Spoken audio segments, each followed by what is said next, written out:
market. Listen in. I think it's a very sensible move by a sensible government. See, please let us see what they have done. Foreign investors who are coming to Mauritius were not paying any long-term tax, no short-term tax, and on derivatives also there was no tax. Now what they have done is they have ended, and there was a lot of litigation of what will apply to Mauritius and what will not apply to Mauritius. Now all litigation is set to rest because all shares bought before 31st March 2017 through Mauritius route are tax-free. All derivative income is tax-free, all capital gains is tax-free. Now you compare what I pay no long-term capital gains, I pay 15% short-term capital gains, and I pay 34.2% rate of tax on my derivative income. Yep. Now what has the government done? All past litigation is over. Up to 31st March 2017, everything is exempt. Beyond that, they will pay only 17% on derivatives and 7.5% on long-term capital, on short-term capital gains, and no long-term capital gains. And they have set out a clear picture up to 31st March 2019. What's going to happen post 2019, nobody knows. We don't know what government is going to be in power, what the policies are going to be, right? So I think this is a very sensible act by a sensible government, and I don't see any case for a short-term reaction, because as it is up to 31st March 2017, nothing applies. The status quo it remains, and all past litigation is put to rest. So I think it's an extremely sensible move on part of the government. And as part of the OECD movement also, now governments want to block, tax exemptions due to tax-free havens.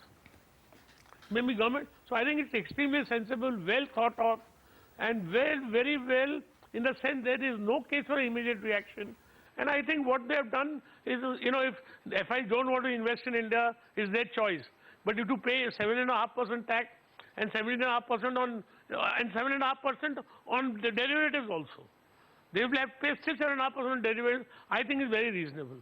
So I don't see any case for any kind of a fall.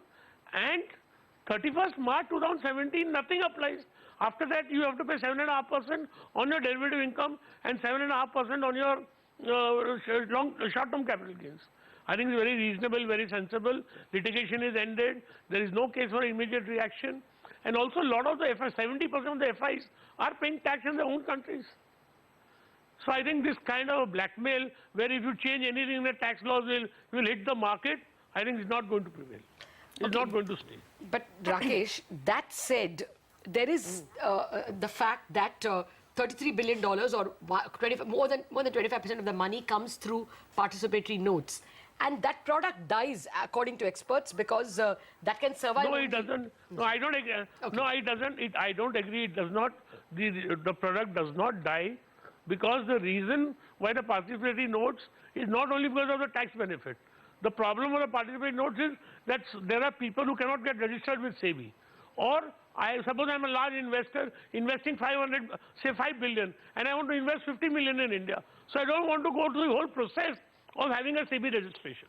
So I don't agree that participatory notes are only there to hide the beneficiary or to take tax benefits. No, No, I'm not saying that the product existed because of people wanting to escape tax. The explanation we got was that it is first in, first tax. The product itself does not recognize the man who is buying, but the broker. So a sale by a second investor could be taxed because somebody else bought it first.